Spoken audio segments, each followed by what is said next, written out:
Sungguh-sungguh Allah sangat ridho ketika seorang hamba itu makan makan ketika sesuap nasi dia muji Allah, ketika minum seteguk nasi dia muji Allah. Itu kalau orang diridhoni Allah itu wali betul.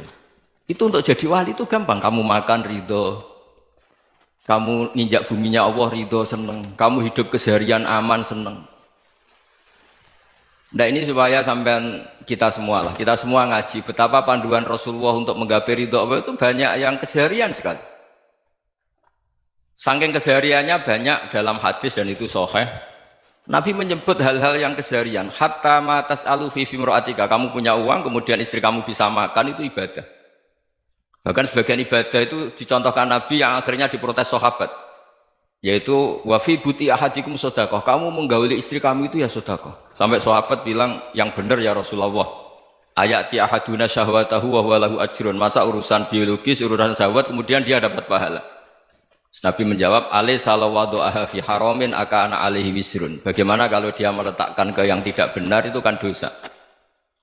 Nah, hal-hal seperti ini yang saya ingin teman-teman semua. Saya juga agak ingin ngaji demi Anda juga agak ingin. Itu dosa sekali ngaji kok pesanan kelompok tertentu itu enggak boleh. Islam itu untuk semua. Jadi ya cuma karena di depan saya jenengan ya seakan-akan jenengan korbannya. Itu ada ilmunya dalam usul fikih itu. Jadi orang itu harus ngaji usul fikih. Nama yang disebut, mungkin Mas Sufyan masih ingat zaman ngaji usul fikih. Nama yang disebut itu tidak jaminan sebagai prioritas perintah. Jadi misalnya gini, kebetulan yang di depan Nabi itu Abu Dzar. Nabi ya bilang, ya Abu Dzarin ini uhibbuka misalnya, atau ya Mu'ad ini uhibbuka, atau ya Abu Hurairah ini uhibbuka misalnya. Banyaklah riwayat yang Nabi nyebut ya Abu Dzarin, ya Mu'ad, ya Abu Hurairah. Kemudian misalnya Nabi meneruskan khitab, ini uhibbuka, saya mencintai kamu, fakul dubur sholatin, atau sebagian riwayat disebut fala tada'anna dubura kulli sholatin, Allahumma inni ala dzikrika wa syukrika wa husni ibadatik. Saya mencintai kamu, siapa saja, Mu'ad bisa, Abu Dzar bisa siapa. Saya mencintai kamu, mohon kalau habis sholat kamu jangan lupa wiridan Allahumma inni ala dzikrika wa syukrika wa husni ibadatik. Ya Allah, tolong kami permudah supaya mudah ingat Engkau. Anda tidak bisa mentang-mentang, wong nama saya Parmin, nama saya Purnomo, itu yang diperintahkan Mu'ad misalnya. Jadi yang disebut satu, tapi khitab itu untuk siapa saja. Saya teruskan ya. Jadi saya mohon semua kita melakukan kebaikan itu, kalau dalam kaidah fikih disebut al-yakin la yuzalu bisyak. Banyak kebaikan yang kebenarannya itu 100%. Tidak punya efek samping ke pihak lain, ke kelompok lain, ke komunitas lain.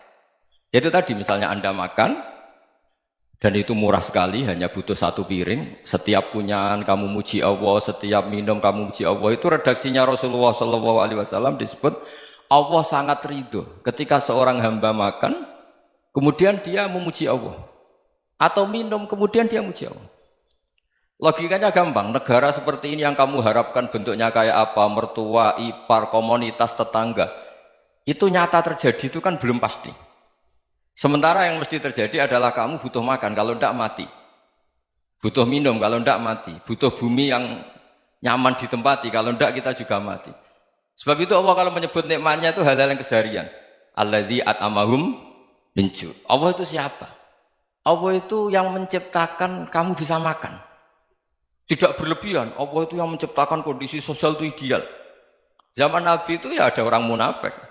Orang-orang pilihan Allah itu juga diuji orang sekelilingnya yang macam-macam. Semua diuji sesuai konteks zaman dan waktu. Nah, tapi ada ibadah-ibadah yang selalu disarankan Nabi. Sampai Nabi itu pernah ditanya, ayul islami khairun ya Rasulullah, Islam terbaik itu gimana? Jawaban Nabi itu unik. It'amut to'am, Islam terbaik itu ya makan-makan, santai-santai. Ketika Allah menyebut beberapa kebaikan, falak tahamal aqobah, wa ma adrokan apa? Mal aqobah. Terusannya apa? Fakku rokobah. Terusannya apa? Au it'amun fi yaumin di masubah. Ya itu acara makan-makan itu juga Islam. Kenapa? Ya bayangkan kalau tidak ada makanan, kita mati kan? Kondisi sosial tidak ideal itu Anda masih gak apa-apa, tapi kalau Anda tidak makan, Anda tidak minum, Kamu punya istri cerewet masih bisa hidup, punya mertua cerewet masih bisa hidup. Tapi kalau tidak makan bisa mati. Berarti penting mana istri sama makan? Penting mana? Makan. Semoga istri Anda dengar, nanti kamu disuruh makan tapi pulang deh. Itu kalau dibahasakan makan masih memahami. Penting mana nasi satu piring dengan istri. Nggak ada nasi mati, nggak ada istri belum mati. Penting mana? Gak berani jawab kan? Nah, ternyata Anda ada garang kan di depan istri. Jadi saya mohonlah, mungkin Mas Sufyan Sauri tadi yang bisa bantulah. Teman-teman tuh ngaji yang keseharian saja. Karena kita nyari ridha Allah itu berdasar firman Allah. Dan firman Allah itu menyebut keseharian tuh riang, gampang. Yaitu tadi misalnya wa min ayatihi manamukum billaili wan nahar. Termasuk ayat-ayat Allah itu kamu tidur. Maka dulu itu ada guyonan, ada tokoh Mu'tazilah, kelompok dalam Islam yang berpikir manusia itu bisa menentukan ikhtiarnya sendiri. Karena saya bisa duduk, duduk, ingin berdiri, berdiri. Karena kelompok ini nggak terima kalau semua kehendak Allah, nanti bagaimana kalau semua kehendak Allah kok ada hisab ya, ada sanksi. Lucunya itu dia akhirnya, ini cerita ya, mencintai seorang perempuan, cantik sekali. Dan itu dia menjadi ahli sunnah itu oleh hal-hal yang sepele. Karena istrinya cantik, ya namanya suami istri itu hubungan intim. Terus ditanya, Mas, masih ingin lagi? Masih. Silahkan diulang lagi. Wah ya tidak bisa. Katanya manusia bisa menentukan yang diinginkan. Itu tobat itu. Itu nggak bisa ditobatkan Mas Sufyan Ats-Tsauri. Orang cantik yang mudah nobatkan orang itu orang cantik. Segampang itu. Akhirnya kita tahu, makanya kalau dalam kitab Hikam itu disebut al-aqil mayyakul madza yaf'alu wa hubi wal ghafil mayyakul madza af'al. Orang yang punya akal karena sadar ini wilayah Allah, semua milik Tuhan. Itu dia tiap hari berpikir, besok Allah akan melakukan apa terhadap dunia ini. Kamu merencanakan sesuatu mau plesir, ternyata gempa. Mau wisata ke Rusia, ternyata perang. Kamu tidak pernah tahu apa yang akan terjadi besok. Wa ma tadri nafsum madza taksibu ghadan. Tapi anda semua kita ini sering punya jadwal permanen. Makanya saya kalau diundang siapa saja, bisa takdir. Yang jelas Gus ini acara penting. Ya masih acara penting nak pangeran ngersakno piye? Kok ape dadi pangeran? Kamu kok mau jadi Tuhan? Itu kadang ya kiai. Penting Gus acara ini jenengan harus memastikan bisa. Loh kamu itu yang ngajarin tauhid, sesuatu itu biadillah kok bilang-bilang apa pasti. Kalau maksa terus tak tobatkan loh kamu kata saya. Ya kalau gitu Gus bilang insya Allah. Wah itu hati saya, fisik saya, roh saya sudah bilang insya Allah. Tidak usah kamu latih kata saya. Nah hal-hal tauhid keseharian itu gampang sebetulnya. Wal ghafil yaqulu madza af'al. Tapi orang yang lupa Allah dia setiap hari bilang besok apa? Kita bisa melakukan apa? Seakan-akan dia itu aktor, dia penting, dia subjek permanen, dia. Padahal kita ini hanya objek kehendak Allah Subhanahu wa taala. Karena kita yakin sesuatu yang terjadi di alam raya ini kita tidak bisa apa-apa. Makanya saya sering ngaji, sering bilang saya. Ketika Anda mensifati Allah, Dia yang menghidupkan. Sudah itu tanamkan sehingga ketika kita mati santai saja. Kenapa santai? Allah punya cara menghidupkan kita. Zaman kita hidup juga gak tahu caranya ngelola jantung, ngelola paru-paru. Kamu juga gak tahu ngelola oksigen yang tidak beracun, tidak mengandung polusi. Tahu-tahu hidup. Gak ingin tua ya tahu-tahu tua, gak ingin mati tahu-tahu mati. Selama ini kita hidup juga gak tahu apa-apa sebetulnya. Hanya gaya tok, punya jadwal, punya planning. Kalau kamu bisa menentukan pilihan Anda, pasti Anda istrinya cantik, 4 neriman semua, kona'ah semua. Nyatanya enggak kan? Ada 1 jelek, cerewet. Oh itu kan, nyatanya enggak bisa apa-apa Anda kan? Dan kamu bawa mati lagi. Itu kan, istri Anda juga gitu, punya keinginan, punya suami yang ganteng, yang jabat, yang neriman, yang enggak poligami. Ya enggak kesampaian juga. Kalau kita ngitung tingkat kegagalan kita itu gagal terus. Ya kan? Nah, terus ingat Allah. Madza yaf'alu wa bi. Orang yang punya akal selalu berpikir Allah itu menghendaki apa terhadap saya. Lalu sama-sama orang melihat orang yang serius. Itu kata Anda itu pemikir berat, serius. Senang punya tokoh yang merengut karena kamu anggap serius. Tapi sebagian orang anggap orang yang serius itu wong merengut, wong masam, wong muka kok ditekuk. Jadi sama Itu hati, ya muqallibal qulub tsabbit qalbi ala dini. Karena kita nggak tahu cara berpikir kita tentang orang lain, tentang sekeliling kita. Misalnya kita orang baik yang jenis ngrumat fakir miskin. Ada orang bangun masjid mewah itu janggal. Apa artinya masjid mewah kalau banyak orang kelaparan? Tapi kalau yang jenis pendidikan apa artinya masjid mewah kalau tidak bisa ngaji? Nanti yang jenis infrastruktur apa artinya ini kalau semuanya punya sudut pandang yang berbeda-beda. Dan Islam mengapresiasi semua kebaikan. Tapi katakan semua kebaikan itu adalah kehendak Allah Subhanahu wa taala. Karena apapun baik Anda itu pakai fasilitas yang diberikan oleh Allah Subhanahu wa taala. Sehingga ini yang disebut kulillah sumadarhum fi khawdihim yal'abun. Ya kembali tadi ke tema-tema bahwa keseharian Anda ini sudah Islami. Saat Anda tidak bisa melakukan apa saja. Saya sering ada jenazah, biasanya kalau tetangga meninggal saya sering disuruh ngelepas. Saya bilang orang ini baik karena sering ngelamun di rumah, sering nganggur di rumah. Ditanya sama anaknya, kenapa Gus nganggur baik? Ya kalau dia nganggur artinya juga agak berbuat sesuatu yang maksiat kan? Ya kan? Orang nganggur di rumahnya ya tidak bunuh orang, tidak maling, tidak korupsi, ya namanya nganggur di rumah. Lah cuma istri cara pandang nganggur gak menghasilkan uang gitu. Tapi juga gak menghasilkan kriminal kan? Jadi sebenarnya Islam itu makanya kalau sampai ngaji usul fikih itu ada kitab usul fikih namanya Lubul Usul, itu terkenal sekali di pesantren itu. Itu kalau ngapresiasi keseharian itu luar biasa. Izma min mubahin illa wa yatahaqqaqu bihi tarku haramimma. Karena keseharian yang mubah saat Anda lakukan itu ada kehebatan yang luar biasa, yaitu meninggalkan haram. Makanya dulu banyak orang-orang alim ketemu temannya itu guyon sampai semalaman. Itu biasanya yang semangat Islam itu kiai kok tidak tahajud, kiai kok tidak witir. Orang yang sedang mapan uangnya banyak, malam itu tidak kelayaban itu sudah luar biasa. Melawan nafsu supaya tidak maksiat itu sudah luar biasa. Supaya lupa guyon sama temannya semalaman sampai subuh.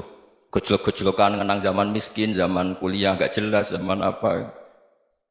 Melihatnya jangan tarkut tahajud. Seperti ini meninggalkan tahajud, tapi meninggalkannya ini talkul muharramat. Jadi kayak apa hebatnya? Sehingga Imam Ghazali punya riwayat yang agak unik. Hatta takuna ibadatu akhiri hadil ummah iku an-naum. Sehingga suatu saat ibadah terbaik umat ini itu tidur. Itu kan riwayat kontroversi. Ketika Imam Ghazali ditanya, kenapa iya? Kenapa kamu mulai keluar dari rumah itu sudah banyak maksiat? Melihat perempuan yang enggak mahram, melihat fenomena. Tapi kalau kamu tidur itu enggak melihat apa-apa. Tapi juga kamu jangan menganggap tidur itu ibadah betul. Saatnya melakukan fardu ain malah masih tidur. Tapi itu sudut pandang yang menjadikan kita Islam itu gampang. Jadi saat Anda tidak bisa aktivitas apa-apa, misalnya ada beberapa orang yang lumpuh. Lumpuh itu memang nggak bisa Jumatan, nggak bisa ibadah, tapi dia juga nggak bisa maksiat. Tidur itu memang Anda saat itu tidak bisa tahajud, tidak bisa witir, tapi saat itu ada zina, ada maling, tidak gosipkan orang, tidak bully orang, tidak menanamkan kebencian, tidak hasud. Sehingga tidur menurut Allah Ta'ala wa min ayatihi manamukum billaili apa? Wan-nahar. Karena di tidur itu selain ada unsur istirahat, jaga kestamina, juga ada unsur meninggalkan beberapa keburukan. Nah saya mohon ibadah yang keseharian ini kita jaga. Supaya kita semua baca ayat itu fasih. Fasih itu tertanam di hati. Allah itu siapa? Alladzi at'amahum min ju'i wa amanahum min khauf. Dan Allah kalau cerita di Quran itu anna subabnal ma'a subba thumma syaqaqnal ardhan wa syaqqa fa ambatna fiha habba wa inaba wa qadba wa zaituna wa nakhla wa hadaika hulba. Kamu tahu saya ini siapa, kata Allah. Saya ini adalah Tuhan yang menurunkan air, kemudian ada tanaman banyak.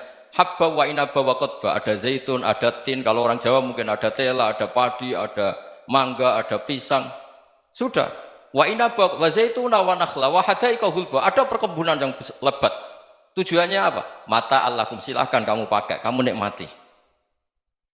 Tapi karena kadang kita ini punya ide-ide besar. Tadi untuk syukur saja nunggu punya istri riman, rumah baik, tetangga baik, komunitas baik, semuanya baik baru syukur. Lama-lama nanti ada di surga, syukurnya nunggu surga paling kelas A. Itu sudah ada yang menghuni Rasulullah, kamu nggak boleh di situ. Masa untuk syukur saja? Repotnya Masya Allah. Jadi mohonlah Quran yang kalau Anda hafalkan juz sama itu kan ada ayat-ayat yang kayak tadi. Ya, fal yang dzuril insanu ila ta'ami. Coba lihat. Apa yang kamu makan ya? Dari mana? Dan untuk mempertahankan hidup kamu keseharian. Jadi jangan kira ibadah itu harus membentuk komunitas yang versi Anda. Ibadah itu harus yang hal yang mulu-mulu. Kesehariannya Anda alami. Loh ini saya tidak bikin-bikin. Saya ngaji bukan karena berdasar pesanan. Itu ayat yang saya baca kan betul ada ayatnya kan. Fal yang dzuril insanu ila tu'ami. Anna sobabnal ma'a sobba. Thumma syaqaqnal ardo syaqqa. Fa'ambasna fiha habba wa inabau wa qodba. Wa zaitunaw wa nakhla wa hadaika gulba. Terusannya apa? Mata'al lakum. Silakan kamu nikmati. Mata itu silakan kamu nikmati. Ya kayak sampai dikasih hidangan ya makan. Ya sudah makan. Habis makan ya minum. Habis itu ngantuk ya tidur. Ya sudah normal-normal saja. Kayak apa indahnya Islam. Tapi Anda mencari Islam yang gimana lagi? Nah itu yang diajarkan guru-guru kita, diajarkan sanad kita sampai Wali Songo, sampai Rasulullah SAW. Bahwa pada akhirnya ada jihad, ada perang. Itu dulu memang perang, bukan membunuh. Beda. Dulu kita dijajah Belanda ya perang, dan itu normal karena kita dijajah. Jadi ketika orang lain ingin baik sama kita, wa in ahadum minal musyrikin astajaruka ya fajirhu hatta yasma'a kalam Allah. Kalau mereka ingin baik ya kita baik. Makanya ada istilah mustakman, muahad. Kalau mereka ingin damai, berdampingan dengan kemajmukan ya itu yang lebih baik. Karena memang Islam menghormati proses perdamaian. Wa in janahu lis-salmi ya fajnah lah. Kalau ingin damai ya kita harus